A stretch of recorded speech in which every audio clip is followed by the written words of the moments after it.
Landing at Fan TV here with Tanner, and yeah, it's a 2-1 win. We lose Miggy, which is very disconcerting, and Bello scores. Happy day for that, but and 3 points. But I think there's this cloud over our heads. Yeah, it's not been the good. It wasn't the best of performances. Hasn't been recently, really, to be honest. I mean, it was a solid win a few weeks ago against RSL, but aside from that, it's not really been that cohesive, that great. They ground out a result, but if they play that way in the playoffs, it won't be good enough. It was really quality to see Bello get on the score sheet. 6th youngest goal scorer in MLS history. It's awesome when you see your young guys coming through. So that's incredible. And then Gressel scoring as well, which is solid. But on the whole, New England Revolution aren't that good. And I think it could have been a lot more, of a confident performance against these guys. But, I mean, 3 points is 3 points. You have to continue to win. You have a week off of international duty, and then you have Chicago Fire, who another poor team. So hopefully, they can step their game up for that. But, 3 points is 3 points, and happy days, I guess, on that fact. Now, it seems like Tata with this shape seems to like to just bypass the midfield because, yeah, our center backs are, forced to, play it long, over the top, to Tito, to Joseph, to Miggy. I mean, is this working for you? No, I don't like it. I tweeted at the very beginning of the match, regardless. I mean, I don't like 3 at the back. I don't like Lorenowitz is on the right side of a back 3. I didn't understand against a team as poor as New England why you pulled an extra player out of midfield to put an extra guy in defense to mark one striker. I mean, they don't create that much anyway. They got 1 goal because of a lack of concentration, and it was fluky at the end of the game. They weren't very good.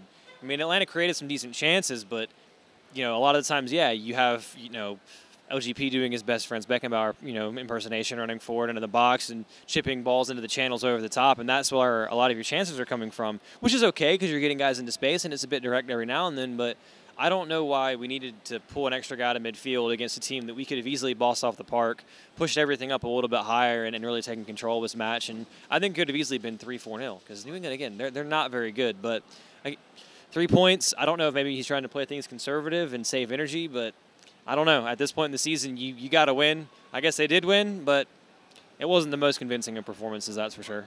Yeah, and especially we need that goal difference, especially if it gets too tight against Red Bulls, especially if we drop points or anything like that. I mean, if we drop points and they don't, it doesn't matter what the goal difference is. But ideally, yeah, you'd like to all things square and even. You'd like to get some more goals. And Joseph hasn't scored in a while. I thought he was decent today. I think he might be a little bit tired, but I think this break could do him good, but unfortunately he has to go with Venezuela, so that's kind of frustrating. I wish he could stay.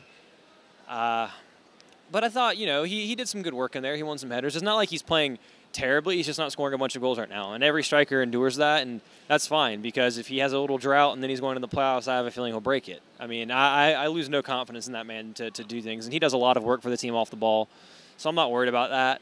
I just feel like we could get a little bit more active with the ball in midfield, transitioning into the attack, and right now that fluidity is not really there. Yeah. Barco coming in for Miggy today. What did you think of his, his performance? I thought he actually played pretty well. I thought that he showed some maturity at times, maybe drawing some fouls, getting right back up, but he still holds onto the ball a little bit too long for my taste. But on the whole, I thought he had a decent performance, and he's going to get a run in the team now because Miggy's going to be out for a little while, and I think it'll be possibly to the playoffs. I don't know, how long it'll be. Hopefully it's not a tear. Hopefully it's just something minor, and he can rest and recover and be ready for playoffs. But, you have Barco coming in. You have the most expensive player in MLS history, coming in. So he'll get a chance, and he's been biding his time. He's been making good performances when he's been a substitute. So now we'll see what he's got. But, could have worse options coming in. For sure.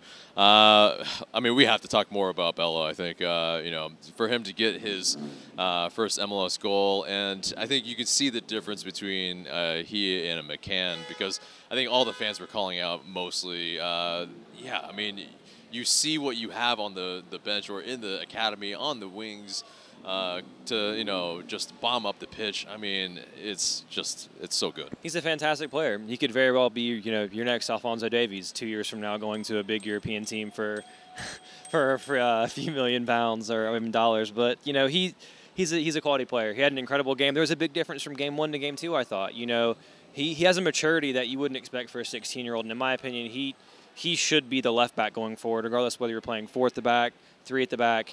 He has so much more upside than anyone else, including a Garza who, it's unfortunate that he's injured, but you know, I'm seeing a lot more from Bello right now. And defensively, he's very solid. He's not making dumb decisions. He's winning his tackles. He's winning his one-on-ones.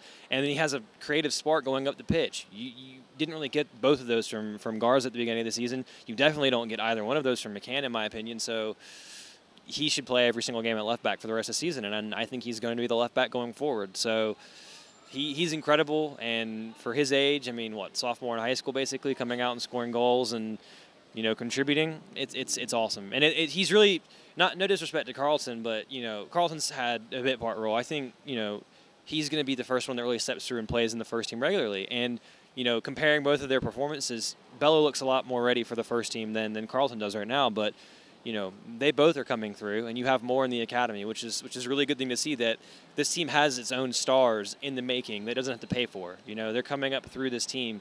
And that's something that's really nice to see as well for me. I love teams that can build through their academy. And, you know, Atlanta United are clearly showing they want to do that. And, you know, this is just the first of many for Bello.